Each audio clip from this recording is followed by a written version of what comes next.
고린도전서 14장 19절부터 25절까지 말씀 찾으신 줄 믿고 봉독해 올리겠습니다.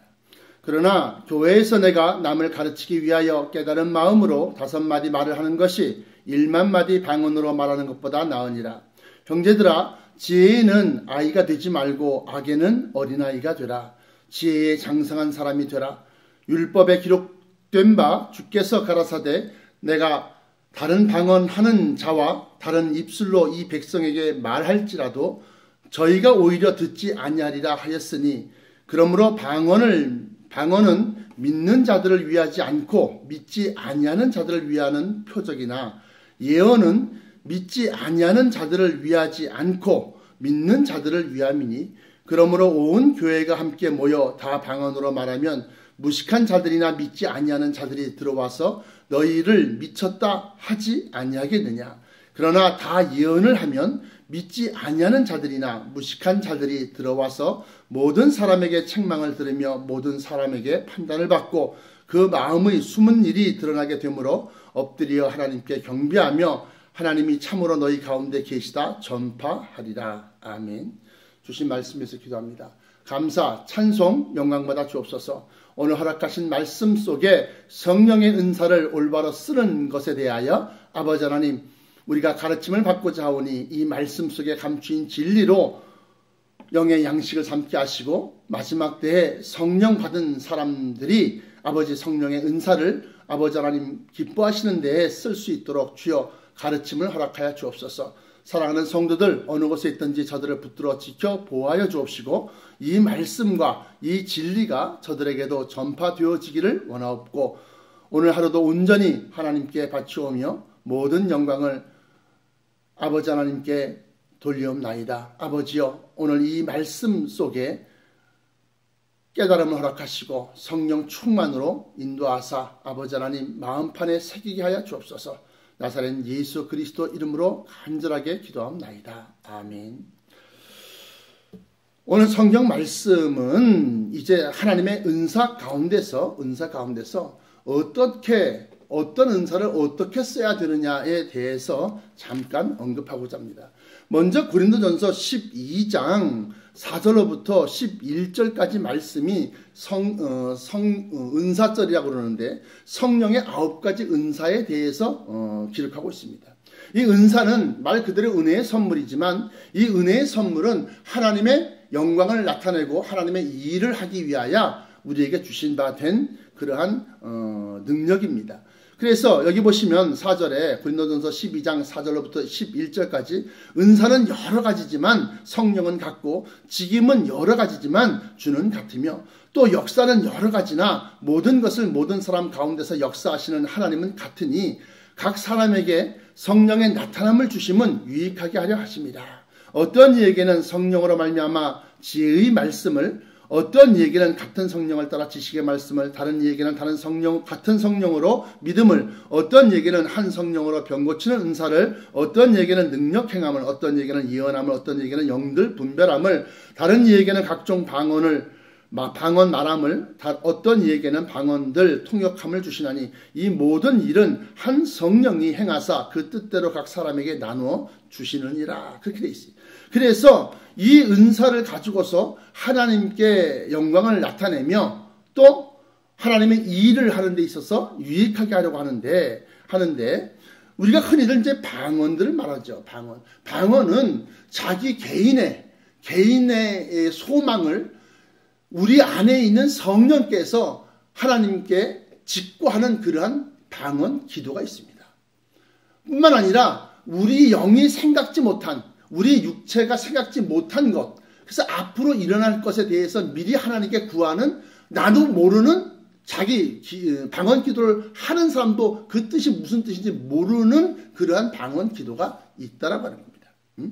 그래서 오늘 여기 본문 말씀처럼 방언을 갖다가 1만 마디 말하는 것은 결국 성령 받은 사람 개인적인 것에 한해서, 다시 말하면 내가 내 속에서 역사하는 그러한 이 성령의 역사로, 성령의 은사로 말미암아서 방언을 통해서 기도를 하는데 이 방언 기도에는 두 가지가 있다는 거예요. 어떤 것은 하나는 내 속에서 내 영이 원하는 거, 내가 생각하고 있는 것을 갖다가 방언으로 기도할 수 있다는 겁니다.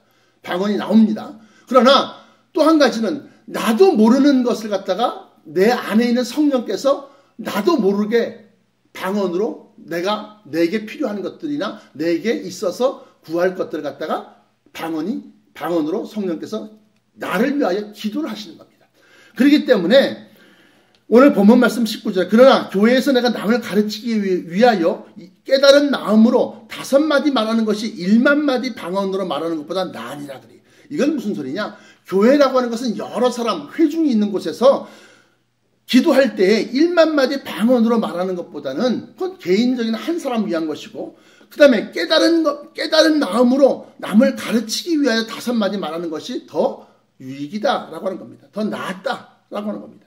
그러면서 20절에 형제들아 지혜는 아이가 되지 말고 악에는 어린아이가 되라. 지혜는 장성한 사람이 되라 그래요. 여기서 말하는 지혜는 어떤 지혜냐? 은사절에 첫 번째 나오는 것이 지혜의 말씀인데 8절에 어떤 얘기는 성령으로 말미암아 지혜의 말씀을 어떤 얘기는 같은 성령을 따라 지식의 말씀을 여기서 쭉 나갑니다. 그러면서 고린도전서 12장 31절에 너희는 더욱 큰 은사를 사모하라. 내가 또한 제일 좋은 길을 너희에게 보이리라 하면서 큰 은사를 얘기하는데 그 큰 은사는 첫째가 지혜의 말씀이요. 두 번째 큰 것이 지식의 말씀이요. 세 번째 것이 믿음이요. 네 번째 것이 병 고치는 은사요. 다섯 번째 것이 능력 행함이요. 여섯 번째 것이 예언함이요. 일곱 번째 것이 영들 분별함이요. 여덟 번째 것이 각종 방언을 말함이요. 아홉 번째 것이 방언들 통역함을 주신다.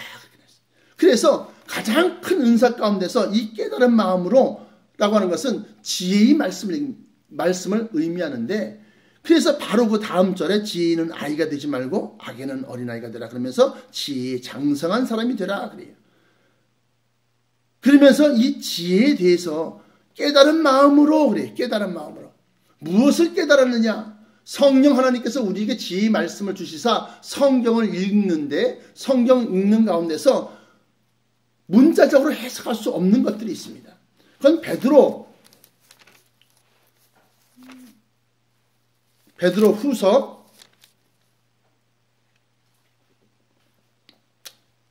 후서 1장 20절로부터 21절까지 보시면 이제 예언에 대해서 하는데 베드로 후서 1장 20절로부터 21절까지 말씀 이 동영상을 보시는 여러분들도 꼭 찾아보시기 바랍니다. 먼저 알 것은 경의 모든 예언은 사사로이 풀 것이 아니니 예언은 언제든지 사람의 뜻으로 낸 것이 아니요 오직 성령의 감동하심을 입은 사람들이 하나님께 받아 말한 것임이니라. 그래서 이것은 이 성경에 기록된 예언은 내 개인적으로 사사롭게 풀 것이 아니라는 겁니다. 그러면서 이 예언은 성령의 감동하심을 입은 사람들이 하나님께 받아 말한 것이다. 그렇게 기록하고 있습니다. 그러면서 이 성경 속에 있는 예언을 잘못 풀이하거나 또는 이해할 수 없다고 해서 그릇되게 해석하게 되면 곧 멸망에 빠지게 되는데 베드로 후서 3장 16절 보십시오. 꼭 여러분들도 찾아보시기 바랍니다. 베드로후서 3장 16절 또 그 모든 편지에도 이런 일에 관하여 말하였으되 그 중에 알기 어려운 것이 더러 있으니 하면서 알기 어려운 것이 있다는 겁니다. 이해할 수 없는 것이 있다는 겁니다. 무식한 자들과 굳세지 못한 자들이 다른 성경과 같이 그것도 억지로 풀다가 스스로 멸망에 이르느니라 그래요. 그러면 이 말씀은 오직 지혜의 말씀, 성령의 9가지 은사 가운데 첫 번째인 지혜의 말씀을 받은 사람만이 이 말씀을 깨닫게 된다는 겁니다. 성령 하나님께서 우리에게 이것을 깨닫게 해주신다는 겁니다. 그러므로 지혜의 말씀을 받은 사람들이 깨달은 마음으로 5마디 말하는 것이 1만마디의 방언으로 말하는 것보다 낫다고 그랬고 그 다음에 20절에 바로 지혜의 아이가 되지 말아라. 다시 말하면 그 감추인 말씀, 풀기 어려운 말씀, 경의 모든 예언은 사사로이 풀 것이 아니라고 그랬는데 그 경의 모든 예언에 대해서 이 성령께서 그 예언을 갖다가 하나님께 받아서 말한 것이기 때문에, 기록한 것이기 때문에 성령 하나님께서 그걸 갖다 가르쳐 주셔야지만이 깨우칠 수 있다는 겁니다. 그래서 먼저 요한복음 보십시오. 요한복음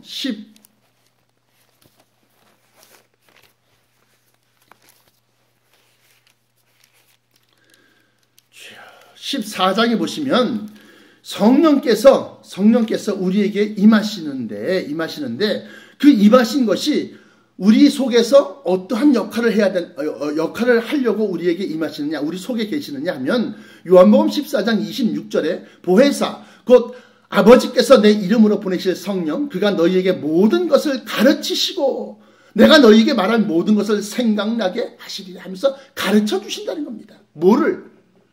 경에 기록된 예언의 말씀들을 풀기 어려운, 이 모든 편지에도 이런 일에 관하여 말하였으되 그 중에 알기 어려운 것이 더러 있으니 하면서 이 알기 어려운 것을 갖다가 성령 하나님께서 우리에게 가르치시고 내가 너에게 말한 모든 것을 생각나게 하시리라. 그러면서 요한복음 16장 12절로부터 15절까지 말씀 보시면 내가 아직도 너희에게 이를 것이 많으나 지금은 너희가 감당치 못하리라. 무슨 소리입니까? 알기 어려운 말씀들을 증거할 수밖에 없는데 그것은 지금 너희에게 말을 하면 너희는 그것을 갖다가 깨닫지 못한다. 그러므로 성령, 내가 너희에게 약속한 바 보혜사 성령이 너희에게 임하시면 그러하나 진리의 성령이 오시면 13절입니다. 요한복음 16장 13절 그러하나 진리의 성령이 오시면 그가 너희를 모든 진리 가운데로 인도하시리니 그가 자의로 말하지 않고 오직 듣는 것을 말하시며 장래의 일을 너희에게 알리시리라 하면서 장래의 일, 기록된 예언을 너희에게 알려주신다는 겁니다. 그가 내 영광을 나타내리니 내 것을 가지고 너희에게 알리겠음이니라. 무릇 아버지께 있는 것은 다 내 것이라. 그러므로 내가 말하기를 그가 내 것을 가지고 너희에게 알리리라 하였노라 그랬습니다. 그러므로 이 성경에 기록된 예언서를 제대로 풀면 앞으로 있을 일들, 앞으로 다가올 일들에 대해서 예비할 수 있게 된다고 하는 겁니다. 그러므로 여기 보니까 먼저 구약에는 5개의 대선지서가 있습니다. 이사야서, 예레미야서, 또 예레미야 애가, 또 에스겔서, 다니엘서까지 이 5개의 대선지서라고 하는 것은 뭐 위대해서 대선지서가 아니라 분량이 많다고 해서 대선지서입니다. 이 대선지서에 기록된 말씀들을 성령의 은사 가운데 지혜의 말씀이 임하지 아니하고서는 그것을 갖다가 사사로이 풀게 되고 억지로 풀게 됨으로 말미암아서 그릇된 하나님의 예정하심, 하나님께서 미리 정하셔갖고 어느 시점이 되면 그 일들이 일어나게끔 만드시는데 그것을 갖다가 엉뚱하게 풀이함으로 말미암아서 많은 사람들을 갖다가 잘못된 길로 인도한다고 하는 겁니다. 오도한다는 겁니다. 그러므로 깨달은 마음으로 1만 마디, 5마디 말하는 것이 오히려 1만 마디의 방언을 말하는 것보다는 낫다라고 그렇게 기록하고 있는 겁니다. 그렇게 해서 그 5개의 대선지서와 12개의 소선지서가 있습니다. 그래서 요엘서라든가 무슨 그런 소선지서에 기록된 말씀들 가만히 한번 풀이해 보면 마지막 때 예수 그리스도의 강림하심과 또 불시험과 환난에 대해서 기록하고 있습니다.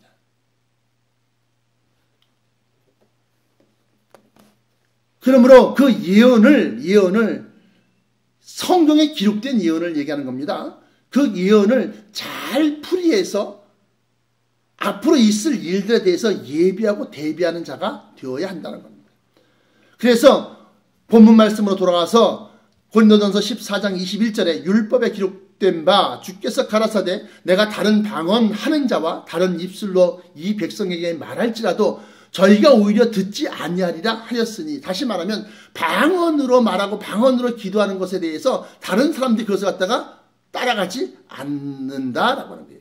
그러면서 22절에 그러므로 방언은 믿는 자들을 위하지 않고 믿지 아니하는 자들을 위하는 표적이나 반대로 예언은 믿지 아니하는 자들을 위하지 않고 믿는 자들을 위함이니 하면서 이건 무슨 소리입니까?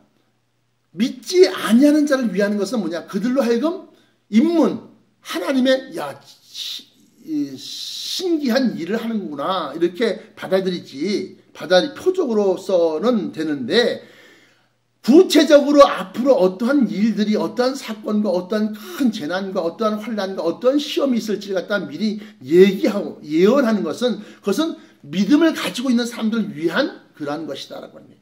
그래서 예언은 믿지 아니하는 자들을 위하지 않고 반대로 믿는 자들을 위함이니 그러므로 온 교회가 함께 모여 다 방언으로 말하면 다 방언으로만 막 그렇게 막 하면 무식한 자들이나 믿지 아니하는 자들이 들어와서 너희를 미쳤다 하지 아니하겠느냐. 미쳤구나. 어? 그러나 24절에 그러나 다 예언을 하면 믿지 아니하는 자들이나 무식한 자들이 들어와서 모든 사람에게 책망을 들으며 모든 사람에게 판단을 받고. 왜 책망일까요? 예언에서 왜 책망일까요?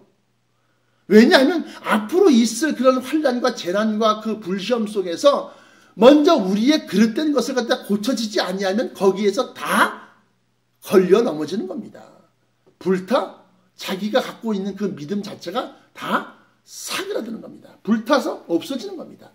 그래서 고린도전서 2장에 보시면 마지막 때에 예수 그리스도 터 위에 금이나 은이나 보석이나 나무나 풀이나 짚으로 무엇인가 건축물을 세우는데 그것이 바로 믿음의 행위가 되는 겁니다. 믿음의 행위.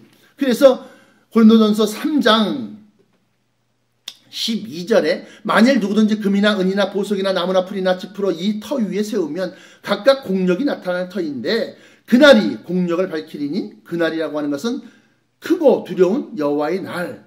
요엘서의 표현대로 가면 마지막 때의 날을 갖다가 크고 두려운 여호와의 날이라고 그렇게 기록하고 있습니다. 이처럼 그날이 공력을 밝히리니 이는 불로 나타내고 불시험이 있다는 겁니다. 그 불이 각 사람의 공력이 어떠한 것을 시험할 것입니다. 그러면서 그 불시험을 통해서 자기가 믿고 있고 자기가 가지고 있던 그 믿음이 홀라당 불타버리면 만일 누구든지 그 위에 세운 공력이 그대로 있으면 상을 받지만 누구든지 그 공력이 불타면 해를 받으리니 그러나 자기는 구원을 얻되 불 가운데서 얻는 것 같으리라 하면서 쉽게 말하면 고난과 다시금 그 믿음에 대해서 달아보는 시험을 갖다가 거쳐야지만이 불 가운데서 얻는 것처럼 그렇게 고난 속에서 구원을 얻게 된다고 하는 겁니다. 그래서 우리가 롯의 가족들을 보면 롯은 시험이 없이 구원을 받았습니다. 그러나 그 롯과 롯의 아내와 딸들이 도망칠 때에 시험을 받은 사람이 롯의 아내입니다. 왜냐하면 그가 여기 나와 있는 것처럼 그리스도 터 위에 자기의 믿음의 공력을 쌓아놨는데 그 공력이 중심이 없거나 아니면 전심전력을 하지 않거나 아니면 세상과 짝하는 믿음이었기 때문에 그렇습니다. 아마도 소돔과 고모라를 선택할 때에 이 롯의 아내의 입김이 작용을 했을 겁니다. 다시 말하면 아브라함과 롯이 그들의 소유가 점점 많아짐으로 말미암아서 물 가지고서 서로 싸웁니다. 그들의 종들이. 그렇게 하니까 그것이 한 번, 두 번도 아니고 매일마다 그렇게 하니까 아브라함과 롯이 만나서 야, 넓은 들판이 있지 않느냐? 어디든지 갈 수 있지 않느냐? 우리가 이제 그만 헤어지자. 네가 좌하면 내가 우하겠고 네가 우하면 내가 좌하리라. 그러면서 네가 가장 먼저 좋은 것을 선택해라. 골라라. 그럼 내가 그 지역을 피해서 내가 다른 곳으로 갈게. 그렇게 말을 하는 겁니다. 그랬을 때 롯이 소돔과 고모라를 보면서 번성한 도시요, 풍족한 도시요, 거기를 선택했다는 겁니다. 그러나 그 선택하는 과정 속에서 제가 볼 때는 롯의 아내가 여기가 좋다, 여기로 간다 그래요. 여보, 아브라함한테 우리가 소돔과 고모라 쪽으로 간다고 그렇게 먼저 선택을 합시다 하고 입김을 불어넣었다라고 보는 겁니다. 그렇게 해서 그들이 음란한 도시 소돔과 고모라 속에서 마음의 심령의 상함을 받고 또 근심하고 고민하는 가운데서 하나님께서 소돔과 고모라 성에 외침을 들으시고 천사를 보내서 확인을 하는 겁니다.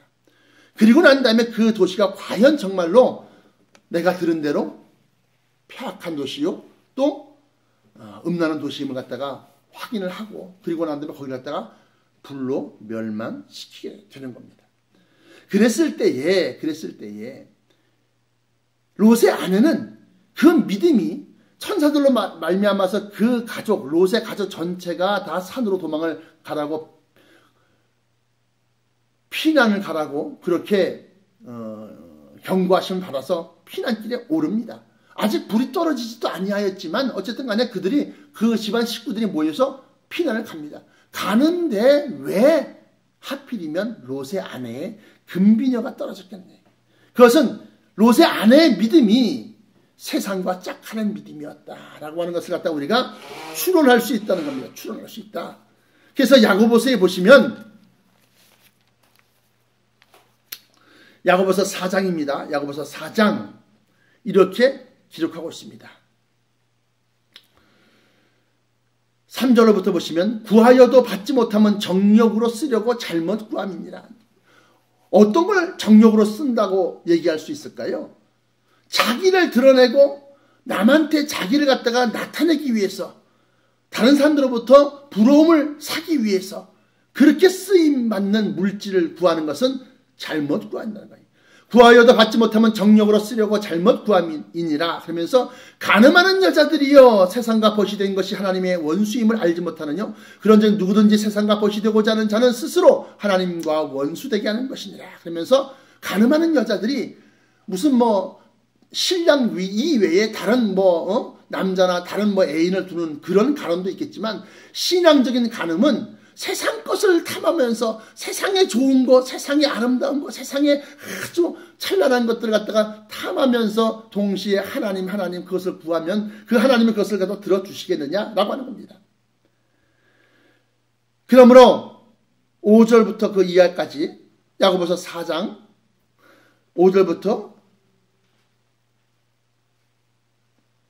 그 이하절까지 보시면 너희가 하나님이 우리 속에 거하게 하신 성령이 시기하기까지 사모한다 하신 말씀을 헛된 줄로 생각하느뇨. 다시 말하면 하나님 이외에 다른 것을 마음에 생각하지 말라는 겁니다.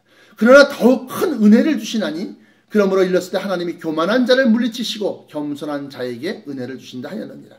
그런즉 너희는 하나님께 순복하라. 순종하고 복종하라. 마귀를 대적하라. 그리하면 너희를 피하리라. 하나님을 가까이 하라. 경건하고 하나님의 말씀을 읽고 그 말씀을 행하고 그렇게 하나님을 가까이 하라. 그리하면 너희를 가까이 하시리라. 죄인들아 손을 깨끗이 하라. 두 마음을 품은 자들아 마음을 성결케 하라. 두 마음을 품은다는 것은 성결하지 않다고 하는 겁니다. 슬퍼하며 애통하며 울지어다. 너희 웃음을 애통으로 너희 즐거움을 근심으로 바꿀지어다. 그러면서 뭔 소리입니까? 교만하고 부유하고 세상 것을 탐하고 그래서 물질이 넘쳐나는 그러한 사람들을 얘기하는 겁니다. 슬퍼하며 애통하며 울어라. 너희의 웃음을 애통으로 너희의 즐거움을 근심으로 바꾸어라. 주 앞에서 낮추라. 그리하면 주께서 너희를 높이시리라. 그렇게 야고보서 4장 3절로부터 10절까지 기록하고 있습니다. 그러므로 우리가 마지막 때 말세에 진리의 성령을 받고 그 성령께서 금이요 은을 갖다가 우리에게 풍족하게 주지 아니하고 물질의 축복을 넘쳐나게 부어주시지 아니한 것에 대해서 감사해야 된다는 겁니다. 감사해야 된다는 겁니다. 물질이 많아지면 교만해지고 물질이 많아지면 다른 사람들을 없이 여기고 물질이 많아지면 다른 사람들보다 더 나은 것, 좋은 것, 비싼 것 이런 것을 갖다가 소유하게 됨으로 말미암아서 다른 사람들의 부러움을 삽니다. 그렇게 되면 결국은 하나님을 온전히 쫓아가지 않냐고 세상 것, 세상의 아름다운 것들을 갖다가 함께 쫓아가게 되니까 두 마음을 품게 되고 또 그것은 가늠하는 여자가 된다고 하는 겁니다. 그러므로 사랑하는 성도 여러분, 오늘 본문 말씀 속에 나와 있는 것처럼 깨달은 마음으로 1만마디, 다시 말하면 지혜의 말씀을 가지고서 깨달아서 그 다음에 그것을 가지고서 많은 성도들에게 계도, 다시 말하면 계율이라는 것은 뭐냐면, 그러니까 쉽게 말하면 잘못된 것을 갖다가 나무라는 것인데, 계도라고 하는 것은 그릇된 길로 빠지지 않게끔 올바른 길로 잘 나가게끔 그렇게 깨달은 마음으로 5마디 말하는 것이 더 낫다라고 하는 겁니다. 그러므로 오늘 본문 말씀 보시면, 본문 말씀 고린도서 14장 24절로부터 25절까지입니다. 그러나 다 예언을 하면 믿지 아니하는 자들이나 무식한 자들이 들어와서 모든 사람에게 책망을 들으며 그래요. 어떤 책망입니까? 세상과 짝하던 믿음들이 이러한 책망을 들으면 온전히 세상 것을 갖다 내려놓고 온전히 하나님께 매달리게 된다는 겁니다. 모든 사람에게 책망을 들으며 모든 사람에게 판단을 받고 그 마음에 숨은 일이 드러나게 되므로 엎드려 하나님께 경배하며 하나님이 참으로 너희 가운데 계시다 전파하리라. 이렇게 오늘 본문 말씀이 끝을 맺고 있습니다. 결론적으로 말씀드리겠습니다. 결론입니다. 사랑하는 성도 여러분, 오늘 본문 말씀을 통해서 우리가 무엇을 얻어야 되겠습니까? 성령을 받았다고 했지만 성령 받은 것으로 말미암아서 우리가 물질을 구하고 이 세상 것을 구하고 이 세상에, 다시 말하면 이 세상은 심판받기 위하여 마지막 때 불사람을 당하기 위하여 간수된, 지금 보존되고 있는 겁니다. 땔감으로 쓰려고 이 세상을 갖다가 불태우려고 지금 보존하고 있는 겁니다. 그런데 그 불타 없어질 세상에서 정말로 빌딩을 짓고 그 불타 없어질 세상에서 명예를 올리고 권력을 쫓아다니고, 그리고 그 속에서 세상의 즐거움과 쾌락과 환락과 또 그것을 갖다 구하게 되면 결국은 심판때에 세상 것을 구하고 하나님의 은혜, 다시 말하면 죄사함과 부활과 영생도 구하고 이 두 가지를 같이 구함으로 말미암아서 어떻게 가늠하는 여자로 판단받게 되는 겁니다. 그렇게 되면 어떻게 되느냐? 반드시 그 믿음이 제대로 된 믿음인지 시험을 당한다는 겁니다. 달아본다고 했어요. 하나님은 지식의 하나님이시라 그 행동을 달아보시느니라. 사무엘상 2장에 기록하고 있습니다. 3절에. 그러므로 사랑하는 성도 여러분, 오늘 여기 깨달은 마음으로 1만마디, 깨달은 마음으로 5마디 말하는 것 중에서 제가 여러분들에게 드릴 수 있는 것은 여러분들의 믿음이 성결하게 되어야 된다. 두 마음을 품은 자들아 마음을 성결케 하라 할 때, 성결이라는 것은 오직 예수 그리스도를 통해서 하나님은 우리에게 주시고자 하는 것들을 갖다가 구하고 그것을 사모하고 그것을 간절히 바라보라, 소망하라 라고 하는 겁니다. 그것은 죄사함이요, 그것은 부활이요, 그것은 변화체를 입고서 공중으로 강림하시는 주 예수 그리스도를 들림받아서 공중에서 영접하는 것이요, 그것은 곧 새 예루살렘 성에 우리가 들어가서 안착하는 것이요, 그리고 그리스도와 더불어서 이 땅 위에 다시 우리가 함께 내려와서 이 땅을 갖다가 정복하는 겁니다. 사랑하는 성도 여러분, 오늘 본문 말씀을 통해서 정말로 바르고 제대로 된 것을 깨달으시기 바랍니다. 그러므로 사랑하는 성도 여러분, 마지막 때는 성령 충만받았다. 그것은 곧 무엇을 얘기하느냐? 감추인 예언의 말씀들, 다시 말하면 대선지서 5개와 소선지서 12개와 그리고 또 신약으로 넘어와서 예수 그리스도의 예언과 또 성령 충만 받아서 오순절 다락방에 성령이 강림하시고 그 성령 충만 받은 사도들이 이 서신을 통해서 기록한 그러한 앞으로 있을 일들, 더 나아가서 요한 사도가 반모섬에서 받은 요한 계시록의 모든 내용들이 이루어지는 것을 갖다가 우리가 깨닫게 되고 보게 되면서 세상 것을 갖다가 내려놓고 온전히 하나님 것을 갖다가 붙잡게 만드는 그러한 말씀이어야 한다는 겁니다. 뭐 깨달은 마음으로 하니까 뭐 돈 잘 버는 것을 깨닫고 무슨 뭐 세상에서 사람들한테 인기를 뭐 얻는 것을 깨닫고 그러한 깨달음이 절대로 아니라고 하는 겁니다. 그러므로 사랑하는 성도 여러분, 여러분은 눈으로 보이는 것이 다가 아니라 보이지 아니하는 것을 구할 때에 여러분들의 믿음이 하나님께서 기뻐하시는 믿음이 될 줄로 믿습니다. 아멘. 기도하시겠습니다. 지금도 살아 역사하시는 우리 주 여호와 하나님 아버지 감사 찬송 영광받아 주옵소서.